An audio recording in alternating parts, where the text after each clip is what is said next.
선생님, 저 아무 잘못도 안 했는데 갑자기 기초연금이 끊겼어요. 어떻게 된 건가요? 저도 마찬가지예요. 5년 동안 잘 받던 연금이 갑자기 끊겨서 며칠째 밥도 안 넘어가요. 지난 한 달 동안 태백의 한 읍내에서 제가 받은 상담 전화만 해도 이런 내용이 10통이 넘었어요. 15년째 이곳에서 복지 상담사로 일하고 있는 이유나입니다.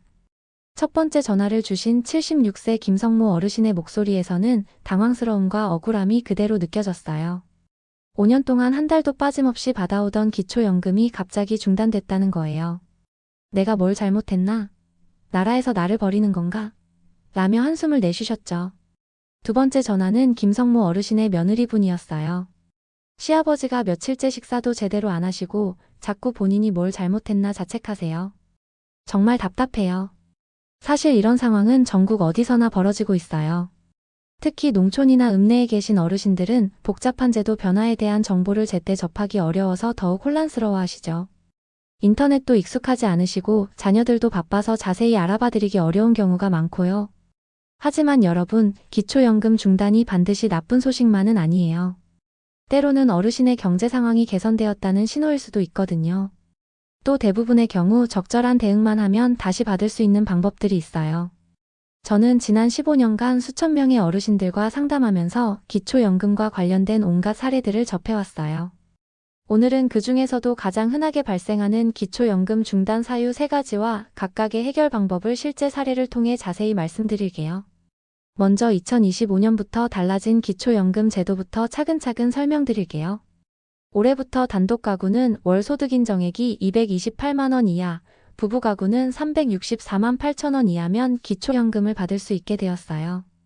작년보다 각각 15만 원, 24만 원씩 기준이 올라간 거예요. 이 기준이 올라간 이유는 뭘까요? 65세 이상 노인의 근로소득이 작년보다 11.4%, 공적연금 소득이 12.5%나 증가했기 때문이에요. 좋은 소식이죠. 어르신들의 전반적인 경제 상황이 개선되고 있다는 의미니까요. 기초연금 금액도 최대 34만 2,510원으로 인상되었어요. 작년보다 2.3% 오른 거죠. 소득 수준에 따라 30만 원부터 34만 원대까지 받을 수 있습니다. 특히 소득 인정액이 하위 40% 이하인 분들은 30만 원의 기준 연금액을 받으시고 그보다 소득이 높은 분들은 34만 원대까지 받을 수 있어요. 기초연금은 65세 이상 어르신 중 소득과 재산을 합친 소득 인정액이 기준 이하인 분들에게 지급되는 제도예요. 쉽게 말해 전체 노인의 약 70%가 받을 수 있도록 설계된 거죠. 현재 전국적으로 약 736만 명의 어르신이 기초연금을 받고 계세요. 그런데 여기서 중요한 건 소득인정액이라는 개념이에요. 이게 단순히 현금 소득만 따지는 게 아니라 재산도 소득으로 환산해서 계산한다는 점이에요. 소득인정액은 크게 두 부분으로 나뉘어요. 하나는 실제 소득에서 공제 항목을 뺀 소득평가액이고 다른 하나는 재산을 소득으로 환산한 재산의 소득환산액이에요. 예를 들어 설명드릴게요. 근로소득이 월 150만 원 있다면 여기서 112만 원을 기본 공제하고 나머지의 30%를 추가로 공제해요. 그러면 150만 원 마이너스 112만 원, 0.726만 6천 원이 소득평가액이 되는 거죠. 재산의 경우는 더 복잡해요. 일반 재산에서 지역별 기본 재산액을 빼고 금융재산에서는 2천만 원을 기본 공제한 다음 거기에 연 4.17%의 환산율을 적용해서 월 소득으로 계산해요. 여기서 잠깐, 이 영상이 도움이 되고 있다면 구독과 좋아요 버튼을 꾹 눌러주세요. 더 많은 어르신들에게 꼭 필요한 정보가 전해질 수 있어요. 다시 김성모 어르신 이야기로 돌아가 볼게요. 어르신의 기초연금이 왜 중단되었는지 차근차근 살펴보니 정말 놀라운 사실을 발견했어요. 제가 어르신께 전화를 드려서 자세한 상황을 물어봤어요. 어르신 혹시 최근에 정기예금을 새로 드셨거나 금리가 오른 상품으로 갈아타신 적 있으세요? 아, 그게 은행에서 금리가 올랐다고 해서 6개월 전에 정기예금을 갈아탔는데 그게 문제가 되나요? 네, 바로 그게 원인일 가능성이 높아요. 어떤 상품에서 어떤 상품으로 바꾸셨는지 알 수 있을까요? 어르신은 기존의 농협의 연 3% 정기예금 1천만 원을 가지고 계셨는데 올해 초 금리 인상으로 연 5.5%짜리 특판 상품으로 갈아타신 거였어요. 겉보기엔 똑같은 1천만 원이지만 연간 이자 수입이 30만 원에서 55만 원으로 25만 원 늘어난 거죠. 월로 계산하면 약 21,000원 정도요. 문제는 바로 이 21,000원이었어요. 어르신의 기존 소득 인정액을 계산해보니 이렇게 나왔어요. 어르신은 국민연금을 월 38만 원 받고 계셨고 농지 3,000평 정도와 자택 그리고 전기예금이 전부였어요. 기존에는 이렇게 계산됐어요. 국민연금 38만 원에서 기초연금과 연계되는 부분을 계산하면 소득평가액이 약 15만 원 정도였고 농지와 자택의 재산 소득 환산액이 월 12만 원, 기존 전기예금의 이자소득이 월 2만 5천 원 정도여서 총 소득인정액이 29만 5천 원 정도였어요. 여기에 다른 소득들을 합쳐도 226만 원 정도였거든요. 그런데 전기예금을 갈아탄 후에는 이자소득이 월 4만 6천 원으로 늘어나면서 총 소득인정액이 228만 2천 원이 된 거예요. 기준선인 228만 원을 겨우 2만 2천 원 초과한 거죠. 2만 원 때문에 30만 원 넘게 받던 기초연금을 잃는다고요? 이게 말이 됩니까? 어르신의 억울함을 충분히 이해해요. 실제로 이런 사례가 정말 많거든요. 특히 요즘처럼 금리가 계속 오르는 상황에서는 더욱 빈번하게 발생해요. 소득인정액 기준은 1원이라도 초과하면 탈락하는 절대 기준이에요. 마치 대학 입시에서 1점 차이로 당락이 결정되는 것과 같죠. 안타깝지만 이것이 현실이에요. 그런데 이런 경우에도 대처할 방법들이 있어요. 첫 번째는 금융재산을 분산시키는 방법이에요. 부부가 계시다면 배우자 명의로 일부를 이전하거나 자녀에게 증여하는 방법도 있어요. 물론 증여세 등 세금 문제는 미리 확인해야 하고 연간 증여공제 한도인 5천만 원 내에서 진행하시는 게 좋죠. 두 번째는 의료비나 교육비 지출을 적극 활용하는 방법이에요. 2025년부터는 비동거 직계 자녀나 부모의 의료비, 교육비도 공제받을 수 있게 되었거든요. 김성모 어르신의 경우 관절염으로 매월 병원비를 8만 원 정도 쓰고 계셨는데 이걸 의료비 공제로 신청하지 않으셨더라고요. 세 번째는 부채를 활용하는 방법이에요. 정당한 부채가 있다면 이를 소득인정액에서 차감할 수 있어요. 예를 들어 자택 개보수를 위한 대출이나 의료비 대출 등이 있다면 이를 신고하는 거죠. 네 번째는 재산의 처분이나 조정을 고려하는 방법이에요. 사용하지 않는 농지나 임야가 있다면 적절히 처분하거나 자녀에게 미리 상속하는 것도 방법이에요. 김성모 어르신의 경우는 다행히 의료비 공제를 통해 해결되었어요. 관절염 치료비 월 8만 원을 의료비 공제로 신청했더니 소득인정액이 226만 원대로 다시 내려가서 기초연금을 재개받을 수 있게 되었거든요. 하지만 모든 경우가 이렇게 간단히 해결되는 건 아니에요. 때로는 좀 더 복잡한 재산 조정이나 제도적 이해가 필요한 경우도 있어요. 다음은 고흥군 읍내에 사시는 72세 박영순 어르신 사례예요. 이분의 경우는 조금 더 복잡한 상황이었어요. 박영순 어르신은 국민연금을 65세에 받지 않고 70세까지 늦춰서 받으셨어요. 연금을 늦게 받으면 금액이 더 많아진다는 이야기를 들으셨거든요. 실제로 주변에서 5년만 더 참으면 돈을 훨씬 많이 받을 수 있다는 조언을 많이 들으셨대요. 아들놈이 그러더라고요. 아버지 5년만 더 참으세요. 그럼 연금을 30% 이상 더 받을 수 있다고요. 실제로 국민연금은 65세 이후로 1년 늦출 때마다 7.2%씩 증액돼요. 5년을 늦추면 36% 더 받을 수 있죠.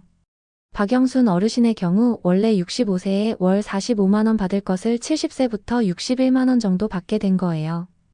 연간으로 치면 540만 원에서 732만 원으로 192만 원이나 더 받게 된 거죠. 처음엔 정말 좋았어요. 국민연금이 월 16만 원이나 늘어났으니까요. 그런데 기초연금 통지서를 받아보니 깜짝 놀랐어요. 문제는 기초연금과 국민연금의 연계 구조에 있어요. 국민연금 수급자의 기초연금은 단순히 정해진 금액을 주는 게 아니라 복잡한 계산을 거쳐요. 기본 공식은 이래요. 기초연금액 기준연금액 마이너스 23 국민연금 소득재분배급여액 부가연금액. 여기서 소득재분배급여액이라는 게 중요해요.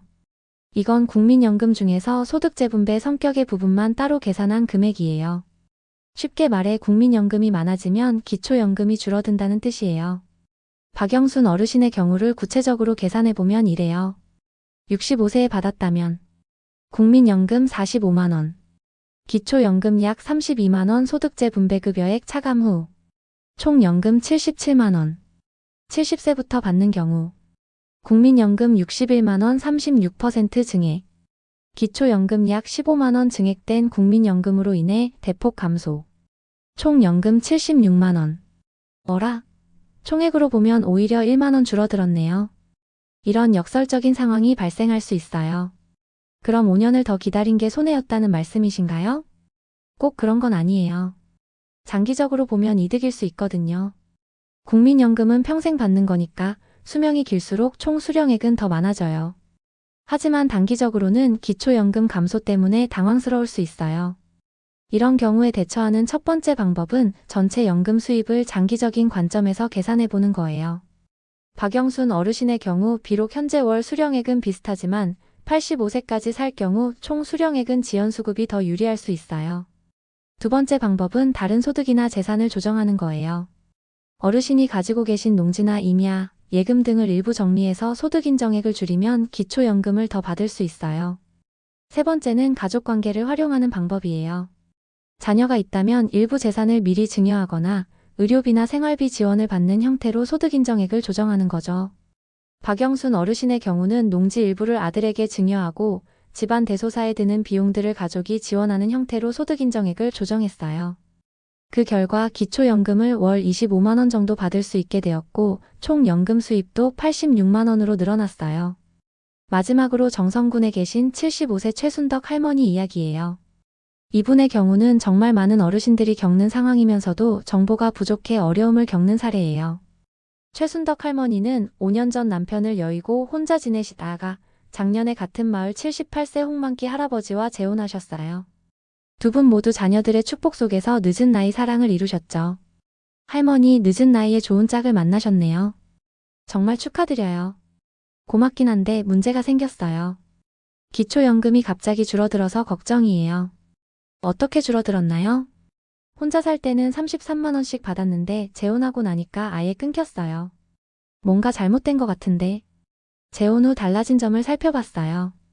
단독 가구에서 부부 가구로 가구 형태가 바뀌면서 소득 인정액 계산 방식이 완전히 달라진 거예요. 최순덕 할머니 혼자 계실 때는 기초연금 월 33만 원, 본인 예금 3천만 원, 자택시가 8천만 원 정도, 기타 소득 거의 없음, 소득 인정액 약 180만 원.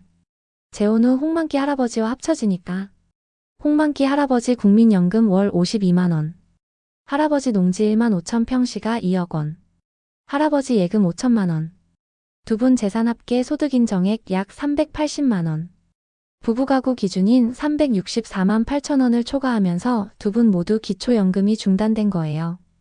그럼 재혼을 안 했어야 한다는 말씀인가요? 절대 그런 말씀이 아니에요. 재혼은 개인의 행복과 선택의 문제이고 이런 제도적 문제는 충분히 해결할 수 있거든요. 더 복잡한 경우도 있어요. 법적으로 혼인신고를 하지 않았지만 동거하는 사실혼 관계로 판정받는 경우예요. 같은 주소지에서 6개월 이상 거주하면서 생계를 함께하면 사실혼으로 볼 수 있거든요. 다행히 2025년부터는 가정폭력 피해자의 경우 경찰의 증명서만으로도 사실 이혼을 인정받을 수 있게 되었어요. 이전에는 복잡한 서류와 증명 절차가 필요했는데 이제는 훨씬 간소화된 거죠. 재혼이나 동거로 인한 기초연금 변화에 대처하는 첫 번째 방법은 재혼 전에 미리 상담을 받아보는 거예요. 각자의 소득과 재산을 합쳤을 때 기초연금에 어떤 영향이 있을지 미리 계산해 볼 수 있거든요. 두 번째는 재산을 적절히 정리하거나 분산시키는 방법이에요. 자녀에게 미리 증여하거나 필요한 부채를 활용해 소득 인정액을 조정하는 거죠. 세 번째는 의료비나 간병비 등 지출을 적극 활용하는 방법이에요. 나이가 드시면 의료비 지출이 많은데 이런 비용들을 꼼꼼히 신고해서 소득 인정액에서 공제받는 거예요. 네 번째는 사실혼 해지를 고려하는 방법이에요. 법적으로는 부부가 아니지만 실제로는 함께 생활하면서 기초연금은 각자 받는 형태로 조정하는 거죠. 물론 이 경우 주거지나 생계 형태를 명확히 분리해야 해요. 최순덕 할머니의 경우는 세 번째와 네 번째 방법을 조합해서 해결했어요. 홍만기 할아버지의 농지 일부를 자녀들에게 미리 증여하고 두 분이 각자의 집에서 생활하시면서 만나는 형태로 조정했어요. 그 결과 각자 기초연금을 받으면서도 행복한 관계를 유지할 수 있게 되었죠. 도움이 되셨나요? 구독자 여러분의 좋아요와 댓글이 더 많은 어르신들에게 이런 정보를 전달하는 힘이 됩니다. 응원해주세요. 여기서 하나 더 말씀드리고 싶은 사례가 있어요. 영월군에 계신 73세 이정남 어르신의 경우인데요. 이분은 정말 특이한 이유로 기초연금이 중단되었어요. 이정남 어르신은 평생 농사를 지으며 살아오셨는데 막내 아들이 서울에서 사업을 크게 성공했어요. 효자인 아들이 부모님께 매월 생활비를 100만 원씩 보내드렸는데 이게 문제가 된 거예요. 부모님께 용돈 드리는 게 죄가 됩니까? 물론 죄가 아니죠. 하지만 기초연금 계산에서는 이런 사적 이전 소득도 소득으로 포함돼요. 자녀가 정기적으로 보내주는 생활비가 월 100만 원이면 이게 소득인정액에 그대로 반영되는 거예요. 이정남 어르신의 경우 기존 소득인정액 190만 원, 자녀 지원금 100만 원, 총 소득인정액 290만 원. 기준선을 훨씬 넘어버린 거죠. 이런 경우에 첫 번째 해결책은 지원 방식을 바꾸는 거예요. 정기적인 현금 지원 대신 필요할 때마다 의료비나 생활용품을 직접 지원하는 형태로 바꾸는 거죠. 두 번째는 명절이나 생일 등 특별한 날에만 지원하는 방식으로 조정하는 거예요. 정기적이지 않은 일회성 지원은 소득으로 보지 않거든요. 세 번째는 부모님 명의의 재산을 자녀가 관리하는 형태로 조정하는 거예요. 예를 들어 부모님 명의로 적금을 만들어서 자녀가 매월 입금하는 형태로 하면 이는 부모님의 저축으로 볼 수 있어요. 이제 실제로 기초연금이 중단되었을 때 어떻게 대응해야 하는지 구체적인 행동 방법을 자세히 알려드릴게요. 첫 번째는 즉시 이의 신청을 하는 방법입니다. 기초연금 중단 통지를 받으시면 일단 감정적으로 받아들이지 마시고 90일 이내에 이의 신청을 하세요. 설사 중단 사유가 맞다고 하더라도 이의 신청 과정에서 놓친 공제 항목이나 계산 오류를 발견할 수 있어요. 이의 신청은 가까운 읍면동 주민센터나 국민연금공단 지사에서 할 수 있어요. 필요한 서류는 기초연금 이의 신청서, 신분증, 그리고 소득이나 재산 변동을 증명할 수 있는 자료들이에요. 특히 의료비 영수증, 교육비 납입 증명서, 부채 증명서류, 기부금 영수증 등은 모두 챙겨가세요. 생각보다 많은 공제 항목들을 놓치는 경우가 많거든요. 김성모 어르신의 경우도 이의 신청 과정에서 미처 신고하지 못했던 관절염 치료비 월 8만 원을 의료비 공제로 인정받아 기초연금을 다시 받게 되었어요. 또 정기적으로 복용하는 고혈압약이나 당뇨약 비용도 추가로 공제받을 수 있었고요. 이의 신청할 때 주의할 점은 감정적으로 접근하지 말고 팩트 위주로 준비하는 거예요. 억울하다, 잘못되었다 보다는 이런 소득이나 지출이 누락되었다는 식으로 구체적인 근거를 제시하는 게 중요해요. 두 번째는 재신청을 체계적으로 준비하는 방법입니다. 이의 신청이 받아들여지지 않더라도 포기하지 마세요. 소득이나 재산 상황이 다시 변할 수 있으니까요. 특히 농촌 지역의 경우 계절에 따라 농업소득이 변하거나 의료비 지출이 늘어나는 경우가 많아요.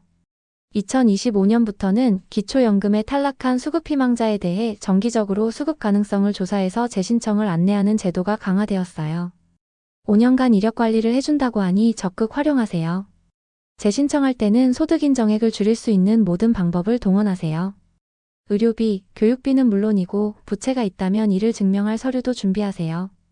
특히 농촌 지역 어르신들의 경우 농지나 임야의 가격 변동을 주시하세요. 지역 개발이나 도시계획 변경으로 토지 가격이 갑자기 오르는 경우가 있는데 이런 경우 일시적으로 소득인정액이 높아질 수 있어요. 하지만 실제 매매가 아닌 공시지가 상승이라면 이를 조정할 수 있는 방법들이 있어요. 세 번째는 전문가와 상담하는 방법입니다. 혼자서 해결하기 어렵다면 전문가의 도움을 받으세요. 각 지역 종합복지관이나 노인복지관에는 기초연금 상담 전문가들이 있어요. 국번 없이 1355번으로 국민연금공단에 전화하셔도 돼요.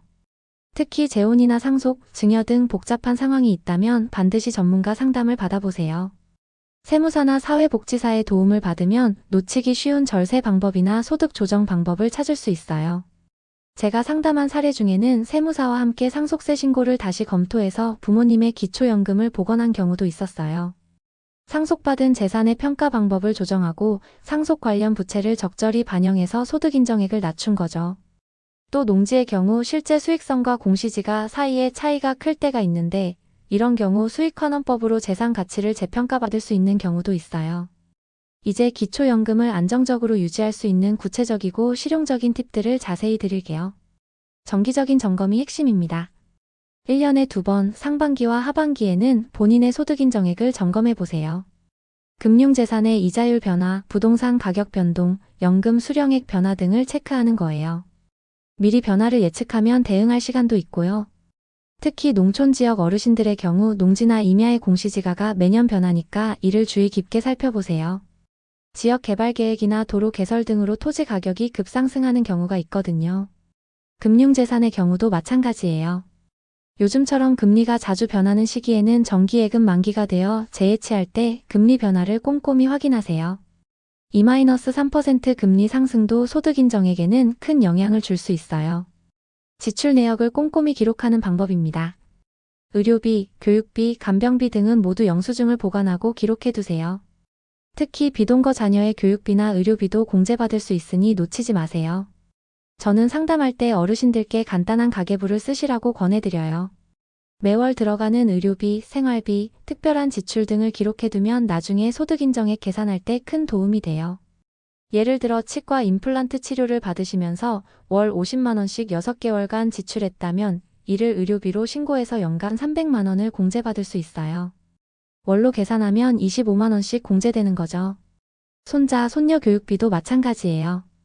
대학 등록금이나 학원비를 지원해 주신다면 이를 교육비로 신고할 수 있어요. 연간 한도가 있긴 하지만 상당한 공제 효과가 있어요. 부채도 전략적으로 활용하는 방법입니다. 주택담보대출이나 전세보증금 반환보증보험 등 정당한 부채가 있다면 이를 소득인정액 계산에 반영받으세요. 부채가 많을수록 소득인정액은 줄어들거든요. 예를 들어 자택 리모델링을 위해 3천만 원 대출을 받았다면 이를 부채로 신고해서 재산에서 차감받을 수 있어요. 월 소득 환산액으로 계산하면 약 10만 원 정도 소득인정액이 줄어드는 효과가 있어요. 자녀에게 돈을 빌려준 경우도 적절한 차용증을 작성해두면 부채로 인정받을 수 있어요. 물론 실제 거래가 있어야 하고 이자나 상환 계획도 명확해야 해요. 가족관계를 활용하는 방법입니다. 자녀가 있다면 증여나 상속을 미리 계획해보세요. 연간 증여공제 한도인 5천만 원을 활용하면 상당한 재산을 자녀에게 미리 이전할 수 있어요. 특히 농지나 임야의 경우 자녀가 농업에 종사한다면 농지증여 특례를 활용할 수 있어요. 일반 증여보다 세제 혜택이 크거든요. 부모님이 2분 계시다면 재산을 적절히 분산하는 것도 방법이에요. 한 분 명의로 몰려있는 재산을 부부가 나누어 가지면 소득인정액을 줄일 수 있는 경우가 있어요. 정기적으로 상담받는 방법입니다. 복지제도는 계속 바뀌어요. 2025년에만 해도 여러 가지가 개선되었잖아요. 가까운 복지관이나 주민센터에서 정기적으로 상담받으시면 새로운 혜택을 놓치지 않을 수 있어요. 특히 매년 1월과 7월에는 각종 복지제도의 기준이 조정되니까 이때 상담을 받아보시는 걸 권해드려요. 저희 종합복지관에서는 매월 셋째 주 목요일에 기초연금 상담의 날을 운영하고 있어요. 이런 정기 상담을 활용하시면 변화하는 제도에 능동적으로 대응할 수 있어요. 이 채널을 구독하셨다면 알림 설정도 꼭 눌러주세요. 복지제도가 바뀔 때마다 가장 빠르게 정보를 전해드릴게요. 실제 성공 사례들. 제가 15년간 상담하면서 기초연금을 다시 찾아드린 성공 사례들을 몇 가지 더 소개해드릴게요. 화천군 김철수 어르신 69세. 이분은 아들이 공무원이 되면서 정기적으로 생활비를 지원해 주었는데 이 때문에 기초연금이 중단되었어요. 하지만 지원 방식을 바꿔서 해결했어요. 기존에는 매월 80만 원씩 현금을 송금했는데 이를 의료비와 생활용품 현물 지원으로 바꾸고 나머지는 부모님 명의 적금으로 변경했어요. 그 결과 소득으로 인정되는 금액이 대폭 줄어들어 기초연금을 다시 받을 수 있게 되었어요. 인제군 박영희 할머니 74세. 남편이 돌아가신 후 상속받은 농지 때문에 소득인정액이 높아져 기초연금이 중단되었던 분이에요. 하지만 농지 중 일부가 급경사지라 실제로는 농사를 지을 수 없는 땅이었어요. 관련 서류를 준비해서 해당 농지의 수익성을 재평가받았더니 공시지가보다 훨씬 낮은 가격으로 재산 가치가 조정되었어요. 그 결과 소득인정액이 기준 이하로 내려가서 기초연금을 재개받을 수 있었어요. 홍천군 이만수 어르신 78세. 이분은 재혼 후 기초연금이 중단되었는데 새 배우자가 치매 진단을 받으면서 상황이 달라졌어요. 치매 환자 간병을 위한 의료비와 간병비가 월 150만 원 정도 들어가면서 이를 의료비 공제로 신청했더니 소득인정액이 대폭 줄어들었어요. 또한 치매 환자를 위한 각종 지원제도도 함께 신청해서 경제적 부담을 줄일 수 있었고요. 마무리 기초연금은 권리입니다. 15년간 복지상담사로 일하면서 정말 많은 어르신들을 만났어요. 기초연금이 중단되어 절망하시는 분들도 있었고 포기했다가 다시 받게 된 분들도 있었어요. 김성모 어르신은 결국 의료비 공제를 받아 기초연금을 다시 받게 되셨어요. 지금도 매월 복지관에 안부 전화를 주시면서 선생님 덕분에 마음 편히 연금 받고 있다고 고마워하세요. 박영순 어르신은 비록 기초연금은 줄어들었지만 전체 연금액이 늘어나 더 안정적인 노후를 맞이하고 계세요. 지연수급이 장기적으로는 유리하다는 걸 확인하시고 만족해하고 계시고요.